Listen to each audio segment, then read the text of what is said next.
하나님의 은혜가 크고도 깊습니다. 아멘. 저 자꾸 요즘 귀에 맴도는 그 한마디가 있어요. 우리 김기로 집사님이 벌레만도 못한 저를 모래알처럼 많은 사람 중에 구원하서 자녀 삼아주신 거 감사하다, 이렇게 고백하셨던 그 고백이 얼마나 마음에 자꾸 귓가에 울리는지 모르겠어요. 우리가 벌레보다는 좀 낫지 않습니까? 그렇죠? 그런데도 우리는 하나님 앞에 벌레만도 못한 사람이다라는 고백을 할 수 있는 거예요. 이건 자존심 문제도 아니고요, 체면 문제도 아니에요. 정말 하나님 앞에서는 우리 그냥 툭 손으로 꾹 눌러서 죽이는 그런 벌레만도 못한 존재이죠. 그런데 하나님께서 그런 우리를 자녀 삼아 주신 거예요. 심지어는 우리의 마음 가운데 우리와 함께 하세요. 여러분, 이게 얼마나 대단한 일입니까? 얼마나 감격할 일이에요. 근데 우리는 전혀 무덤덤하게 주님 내 안에 계시다라고 주님이라고 부르고, 주님 내 안에 계시다라고 아멘 하면서도 자기 길을 가잖아요. 참 벌레만도 못한 우리가 그 하나님 앞에 도대체 무슨 삶을 어떻게 살고 있는지 모르겠어요. 주님 내 마음 가운데 계신 것이 확실하다면, 주님 나를 사랑하시는 그 사랑을 입었다면 우리의 삶이 이렇게 살 수는 없다라는 생각이 들어요. 그래서 우리가 이것을 잊지 않도록 자꾸 생각나도록 주님의 이름을 부르는 거예요. 내가 내 삶에 자꾸 주인처럼 핸들을 막 힘이 들어갈 때마다 아버지 사랑합니다, 주님 감사해요, 이 믿음의 고백을 하나님 앞에 입을 열어서 뭐 하는 거예요? 아뢰는 거예요. 그럼 우리가 번뜩 다시 깨닫게 되죠. 성령님께서 번뜩 우리에게 생각나게 하시는 거예요. 그래, 내가 그 사랑을 입은 자다. 주님 내 마음 가운데 함께 하시며 날 사랑해 주신다. 주님이 내 인생을 인도해 가신다. 그리고 그 핸들에서 담대하게 손을 놓는 거죠. 그럼 주님께서 그 핸들을 가장 좋은 길로, 가장 선한 길로, 가장 아름다운 길로, 가장 빠른 길로, 때로는 돌아가는 것 같으나 안전하게 지켜주실 줄로 믿습니다. 우리가 그 주님의 인도함을 받아서 이 땅에 사는 거예요. 그것도 짧은 인생 사는 거예요. 짧은 인생. 그럼 돌아보십시오. 제가 사진을 볼 때마다 요즘 깜짝깜짝 놀랄 때가 있어요. 우리 권사님들 10년 전, 9년 전, 8년 전 사진 보면요, 완전히 젊은이들 같아요. 근데 지금은 영락 없는 할머니들 되셨어요. 고 7, 8, 9년 그 어간인데도 세월이 이렇게 빨리 지나가요. 세월을 아끼시기를 축복합니다. 두렵고 떨림으로 구원을 이루어갈 줄로 믿습니다. 주님과 함께 그 짧은 시간, 짧은 우리에게 주어진 우리의 삶의 자리에서 우리 하나님의 나라를 이 땅에서 살아내드려버리는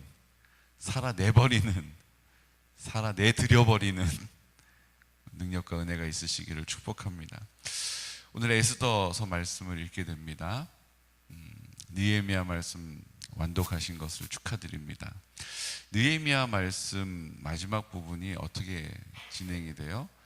그 성벽을 재건하는 일을 하는 데 있어서 내부적인 방해 요인도 있었지만 외부적인 요인도 있었다고 말씀드렸잖아요. 그 외부적인 요인이 누구예요? 다 관계 안에서 이루어지는 거예요. 산발랏과 도비야, 게셈, 뭐 이런 사람들이 그 성벽을 재건하지 못하도록 어쩜 그렇게 집요하게 방해하는지 몰라요. 5번에 걸쳐서 그를 죽이려고 오노평지 한 촌에서 만나자라고 막 계속 요구를 하고, 나중에는 네가 왕이 되려고, 네가 그 성을 지어서 거기에 왕이 되려고 한다라고 하는 소문이 돈다. 이거 내가 도와줄 테니까 만나자. 같이 고민해 주는 척하면서 그 느헤미야를 죽이려고 하죠. 심지어는 그 하나님의 제사장을 돈으로 뇌물로 포섭을 해가지고 어떻게 해요? 그 성전에 와가지고 집은 위험하니까 그 성전에 와서 몸을 숨기라라고 거짓말해가지고 자객을 보내서 죽이려고 시도하지 않습니까? 그냥 괴롭히고 그냥 죽일 것처럼 하는 게 아니라 정말로 죽이려고 하는 거예요. 그 성벽을 재건하지 못하도록, 하나님의 영광을 보지 못하도록, 하나님이 하시는 일을 알지 못하도록 하는 일을 위해서 마귀들이 부단히 노력하는 거죠. 그 외부에 있는 적들이 두렵게 만들므로 하나님의 뜻을 이루어드리지 못하게 하는 거예요.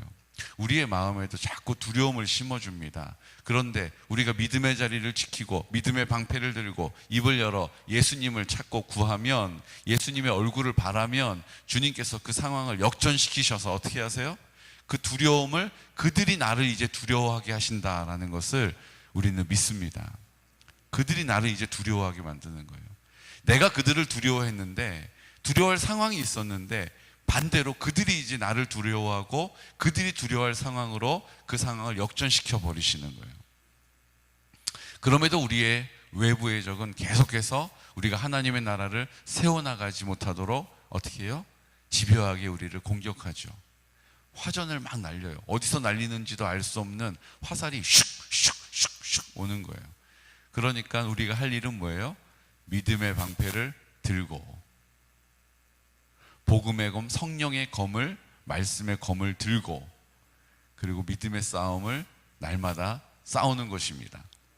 이 싸움은 고단하고 힘든 싸움이 아니에요. 주님이 나를 통하여 싸우시는 싸움이거든요.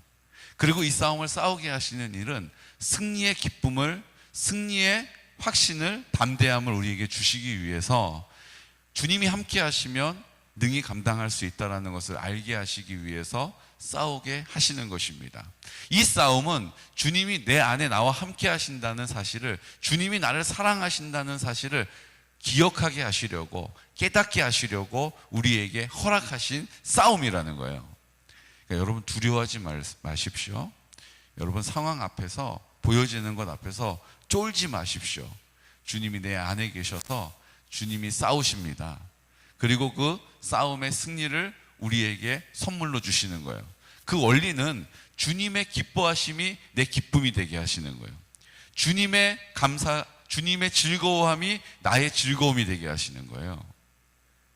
얼마나 큰 기쁨이에요. 주님은 그 넓이를 우리가 헤아릴 수가 없잖아요. 그 주님의 그 넓은 넓이 안에 들어있는 기쁨을, 우리에게 그 기쁨을 누리게 하시고, 주님의 즐거움에 우리가 참여하여 우리도 즐거워하게 하신다라고 말씀하시는 거예요. 오늘 에스더서는요, 하나님의 사람을 하나님이 인도해 가시는데 그 앞에 딱 막아서는, 골리앗처럼 내가 감당하기 어렵다, 힘들다, 불가능해 보이는 그런 상황 앞에서 하나님이 어떻게 그 일들을 역전시키시는지를 생생하게 보여주는 정말 드라마틱한, 드라마와 같은 사건들이, 인물들이 쫙 열거되어 있습니다. 아마 엄청 재밌을 거예요. 아침 드라마 보시는 것보다 이 말씀 읽어가시면서 훨씬 더 재밌으실 거예요. 어떻게 보면 마지막까지 그냥 앉아서 다 읽으실 수도 있어요. 너무 재밌거든요. 근데 오늘 저는 그 에스더 말씀, 또 그 에스더의 삼촌이었던 모르드게의 사건, 그 모르드게를 죽이려고 계획하는 하만의 사건을 통해서 오늘 우리가 한 가지를 보기를 원합니다. 우리 이 말씀 너무 잘 알잖아요. 근데 오늘 우리가 하나 기억해야 될 게 있어요. 그 모르드게가 어떤 사람이었는지를 성경이 기록하고 있다는 거예요. 2장 5절 말씀 보실까요? 모르드게가 어떤 사람인지를 성경은 이렇게 우리에게 가르쳐 주십니다. 5절 6절 도성 수산에 한 유다인이 있으니 이름은 모르드게라. 그는 베냐민 자손이니 기스의 증손이요 시므이의 손자요 야일의 아들이라. 전에 바벨론 왕 느부갓네살이 예루살렘에서 유다 왕 여고냐와 백성을 사로잡아 갈 때에 모르드게도 함께 사로잡혔더라. 아멘. 모르드게를 뭐라고 소개했어요? 그는 베냐민 자손이다, 기스의 증손이다, 이렇게 소개해요. 기스가 누굽니까? 뭐가 생각날 것 같은데, 이스라엘의 초대 왕의 아버지 이름이 누구예요? 기스예요. 그러니까 사울 왕의 아버지의 이름이 기스예요. 그러니까 이 모르드게는 사울 왕가의 후손인 거죠. 이해가 되세요? 그러니까 사울 왕은 몰락한 집안 사람 아닙니까? 거기다가 베냐민 지파는 어떤 지파입니까? 베냐민 지파는 이스라엘 백성들, 사사기 20장에 보면 이스라엘 다른 지파들과 전쟁을 벌여요. 이유가 뭐예요? 제사장의 첩을 그 베냐민 불량배들이 죽이죠. 겁탈하고 죽여요. 그것을 그 제사장이 그 자기 아내 첩의 시신을 토막내가지고 어떻게 해요? 그 다른 지파들에게 다 보내요. 그리고 이 억울함을 막 하소연해요. 그랬더니 나머지 11지파 사람들이 연합군을 만들어가지고 베냐민에게 와서 그 불량배 내놔라. 그 불량배 우리가 처단하겠다. 이렇게 얘기하죠. 그때 베냐민 지파가 뭐라고 그래요? 너희들이 뭔데 함부로 이래라 저래라 해. 못 내놔. 싸우려면 싸워. 이제 이렇게 된 거예요. 그래서 전쟁이 일어나죠. 그 전쟁에서 어떻게 됩니까? 베냐민 지파 사람들이 몰살당해요. 처음에는 2만 5천 명이 죽고 총 합쳐서 4만 명이 넘게 죽어요. 그 베냐민 지파가 멸절되어서 후손을 더 이상 얻을 수가 없어서 이제 정말로 망하게 생긴 일을 하나님이 수습하시는 장면을 우리가 보지 않습니까? 그런데 기가 막힌 사실은요, 그 싸움에서 이겼던 나머지 11지파의 피해도 어마어마했다는 거예요. 그러니까 이 싸움은 그 싸움에서 승리자가 없어요. 이기기는 했는데 그 피해가 어마어마한 거예요. 같은 민족끼리 싸웠는데, 같은 이스라엘 민족 다 형제들 아닙니까? 그런데 그들의 싸움에서 이거 뭐 말로 할 수 없는 피해를 입게 된 거죠. 베냐민은 아예 지파가 없어질 뻔했고 다른 지파들도 피해가 막심한 거예요. 여러분, 이거 뭘 보면 알 수 있습니까? 우리가 이 사실을 볼 때 한 가지를 봐야 되는 거예요. 하나님께서 그 당시에 이기게 되었던 그 11지파에게도 막심한 피해를 허락하신 이유가 있어요. 여러분, 제사장이 첩을 얻을 수 있어요, 없어요? 여러분, 제사장이 첩을 얻을 수 없어요. 하나님이 정해 놓으신 거예요. 근데 제사장이 첩을 얻었는데 그 첩을 그 불량배들이 죽였다고 그래가지고 그 제사장은 또 어떻게 해요? 자기 첩을 토막을 내가지고 그 지파들에게 보내놓고 나를 너희들이 이렇게 도와주지 않으면 하나님이 진노할 거다라고 얘기하는 이 장면 자체가 이 하나님이 어디 계신지를 모르겠는 거예요. 11지파에서 아니 무슨 제사장이 첩을 뒀어, 이 말도 안 되는 소리를 했어 라고 얘기하는 사람들은 아무도 없는 걸 보면 의뢰의 그 시대는 그랬나 봐요. 그게 받아들여지고 그 정도는 그럴 수 있지라고 이해하는 분위기였던 것 같아요.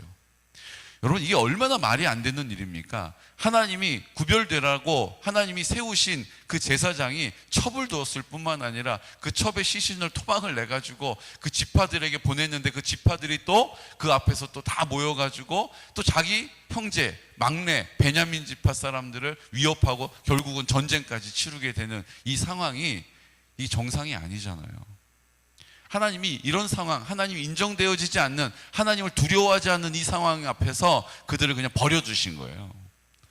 이기긴 하였으나 진 거와 별반 차이가 없는 상황이 돼버린 거죠. 여러분, 베냐민 지파는 약간 그런 기질이 있는 지파예요. 결국 하나님이 그런 지파였음에도 불구하고 어떻게 하세요? 남유다가 세워질 때에 유다 지파의 다른 지파들은 다 유다 지파를 실어 떠나버렸지만 그래도 의리를 지키고 유다 지파에 남아있었던 한 지파 베냐민, 그래도 하나님의 일을 이루어가는데 함께하는 사람들, 그 베냐민 지파를 하나님이 어떻게 하세요? 하나님이 그래도 챙겨주시는 거예요. 좋게 여겨주시는 거예요. 여러분, 부족한 것이 있어도 이렇게 투박하고 하나님 앞에 거칠게 살았어도 하나님의 일에 순종하고 그 하나님의 일에 함께하는 것만으로도 하나님은 그들을 좋게 평가해 주신다는 것을 믿으시기 바랍니다. 나는 연약하고 나는 좀 부족해도 내가 하나님의 일을 이루어가는, 우리 교회에게 하나님 일을 이루어 가시는 게 뭐예요? 우리가 이 땅에서 하나님의 나라를 살고 그 하나님의 사랑이 완전히 인정되어지고 그 하나님의 사랑이 우리를 통하여서 흘러가는 통로 되겠습니다라고 하나님께 순종의 태도를 가지고 그를 하나님이 다 주인 되셨으니 주인 되신 주님께 감사하고 그리고 하나님의 나라가 임할 것이라는 소망을 가지고 담대한 믿음의 방패를 들고 믿음의 자리에서 물러나지 않고 씩씩거리면서 그 자리에서 하나님 앞에 나를 드리는 그 믿음의 자리를 하나님이 좋게 여겨주신다는 거예요. 그 기도의 자리를 지키고 있는 여러분들, 우리 모든 성도들을 하나님께서 좋게 여겨주신다는 거예요. 누구처럼요? 베냐민 지파처럼. 그래서 하나님이 그 베냐민 지파에서 누구를 세우십니까? 사울 왕을 세우시는 거예요. 유다 지파에서 왕이 세워지지 않고 초대 왕이 누가 된 거예요? 그 베냐민 지파에서 초대 왕이 세워진 거예요. 이게 얼마나 의미 있는 일입니까? 그 기스의 증손, 오늘 모르드게가 여기 나오는 거예요. 하나님이 여전히 그 베냐민 지파에 대한 마음이 유효하다라는 것을 우리에게 오늘 정확하게 찝어서 나타내고 계시는 거예요. 나 베냐민 지파, 니네 마음대로 그렇게 하고 그렇게 거칠게 살고, 아유 난 그런 거 좀 싫더라. 그냥 내 말 잘 듣는 거 좋더라. 맞아요. 그거 맞는데 하나님 그렇지 않은 사람이라 할지라도 하나님의 뜻에 뭐 하는 거예요? 내가 순종의 태도를 가지고 있었다는 것을 하나님이 뭐 하시는 거예요? 잊지 않으신다라는 거예요. 하나님 그것에 대하여서 좋게 여겨주신다는 거예요. 오늘 우리가 내가 이렇게 사는데 하나님 나 싫어하실 것 같아. 하나님 나 못마땅하게 여기실 것 같아. 날 마음에 안 들어 하실 것 같아. 그러니까 내가 요즘 하는 기도도 안 들어주시고 이루어지는 게 없잖아? 오해하지 마시기를 축복합니다. 그럼에도 불구하고 하나님은 우리를 미쁘사 우리를 구원하기 원하신다라는 거예요. 오늘 하나님께서 이 모르드게를 다시 세우시는 거예요. 그러면서 얘기하세요. 그는 베냐민 지파다. 그는 멸절당한 그 부끄러운 이름 사울 왕의 증손이다. 그런데 내가 그 모르드게를 통해서 하나님의 나라를 이루어가는 그것을 방해하는 대적들을 어떻게 멋지게 물리칠 수 있는지를 보여줄 것이다. 오늘 하나님께서 그 모르드게와 함께 하셨던 것처럼 오늘 우리와 함께 하시는 은혜와 능력을 사모하고 믿음의 눈을 들어 바라보시기를 예수 그리스도 이름으로 축복합니다. 베냐민 지파는 그런 사람들이었어요. 우리도 우리의 삶을 돌아보면 하나님 앞에 뭐 그렇게 꼽을 수 있는 일, 하나님 그렇게 마음에 쏙 드는 일, 우리가 생각하는 기준에서 보자면 드리지 못할 때가 많이 있어요. 우리는 이렇게 생각하거든요. 내가 뭐 주의 길 가는 것도 아니고 내가 선교사 된 것도 아니고 그냥 내 삶의 자리에서 내 앞가름 하느라고 힘들게 버겁게 그렇게 좌충우돌하면서 살아왔는데 하나님이 나를 그렇게 좋게 여기실 이유가 없다. 난 뭐 헌금을 많이 한 것도 아닌데, 나는 무슨 교회 재정을 막 뒷받침한 것도 아닌데, 그렇다고 내가 교회 와서 맨날 봉사할 수 있는 여건도 안 되고, 지금은 이제 몸이 늙어서 그럴 힘도 없고, 온통 우리의 생각은 안 되고 못하고 할 수 없는 이유가 계속 있어요. 꼬리에 꼬리를 물어요. 그때 우리가 오늘 이 말씀, 그럼에도 불구하고 하나님은 그 베냐민 지파, 그 모르드게를, 그 기스의 증손 사울왕의 부끄러운 후손들을 하나님이 오늘도 일으켜 사용하고 계심을 믿으시기 바랍니다. 우리의 삶에서 하나님은 그렇게 일하신다는 거예요. 오늘 그 모르드게를 통해서, 에스더를 통해서 하나님께서 하나님의 대적들을 어떻게 멋지게 역전시켜 버리시는지 여러분 기대하는 마음을 가지고 오늘 하나님, 내가 이 문제 앞에, 상황 앞에서, 환경 앞에서 압도되어서 두려워하고 있는 내 마음을 하나님께서 어떻게 바꾸어 주시고, 이 상황을, 이 환경을, 이 문제를 하나님께서 어떻게 역전시켜 버리시는지 나도 믿음의 눈을 들고 주님을 바라보는 귀하고 복된 성도들 되시기를 예수 그리스도 이름으로 축복합니다. 이제 오늘부터는 우리 표정이 기대와 소망을 가득 품고 머금은 표정이 되어야 할 줄로 믿습니다. 이제 성경을 읽어가시면서 야, 이 일을 어떻게 이렇게 하셨나? 야, 어떻게 하나님이 이 일들을 또 이렇게 펼쳐가시나? 내 삶에선 하나님 어떻게 그 일을 멋지게 펼쳐 가실까? 여러분 기대하는 믿음이 있으셔야 돼요. 오늘 이 마지막 부분에 뭐가 나옵니까? 그 아하수에로 왕을 암살하려고 했던 그 신하들을 모르드게가 고발하고 모르드게의 이름으로 왕조실록에 기록했다. 이게 복선이에요. 복선. 이제 이 뒤에 가면 오늘 이 사건이 어떻게 쓰임 받는지를 우리가 보게 될 것입니다. 하나님은 내가 보지 못하는 곳에서 하나님 앞에 신실하게 그 믿음의 자리에 서 있는 나의 삶을 통하여서 뭐 하시는 거예요? 그 역전의 밑거름으로 삼으신다라는 거예요. 오늘 우리가 하나님 앞에 드려지는 온전한 그 하루가 하나님이 이 상황을 역전시켜 버리시는 밑거름으로 삼으신다라는 거예요. 오늘 하루를 하나님 앞에 아름답게, 하나님 앞에 힘있게 순종하고 구별되어지는 귀하고 복된 성도들 되시기를 예수 그리스도 이름으로 축복합니다. 이 시간 나같이 기도드릴 때 하나님, 모르드게는 가장 약한 지파 베냐민 사람이었습니다.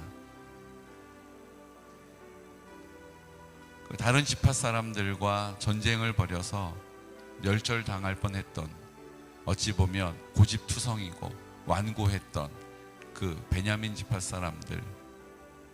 하지만 하나님께서 이스라엘 백성들을 구원하시기 위하여서 그 지파들을 부르실 때 하나님의 나라를, 그 다윗의 나라를 이 땅 가운데 이루어 가실 때 그 유다 지파와 함께 했던, 그 유다 지파 하나님의 뜻에 함께 했던 그 뜻과 결정들을 하나님께서 좋게 여기시고 그 하나님께서 책임져 주시는 은혜를 오늘 나타내고 계십니다.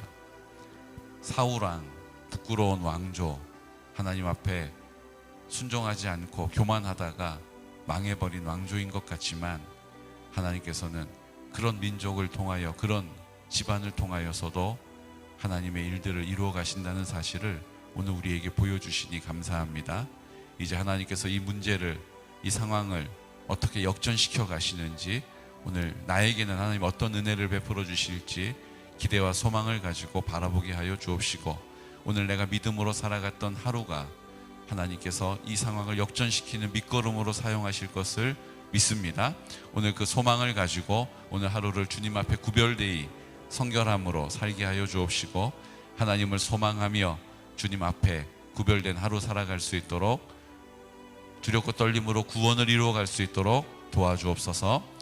성결한 다음 세대를 세워주시고 우리가 담대한 믿음으로 환우를 위하여 기도할 때마다 성령님 역사하여 주옵소서. 실버처치를 통하여 하나님 기뻐하시는 그 한 영혼을 하나님 손에 올려드립니다. 아버지 하나님, 이제 남전도회와 남편을 또 아버지를 믿음의 장부로 세워나가는 일, 그 가정의 제사장으로 주님께 구별되어지는 일, 하나님 아버지 앞에 소망하면서 기도할 때 성령 충만케 하여 주옵소서. 이 시간 우리 나사렛 예수 그리스도 이름으로 선포하면서 기도드리겠습니다. 주여, 주여, 주여. 걸어가신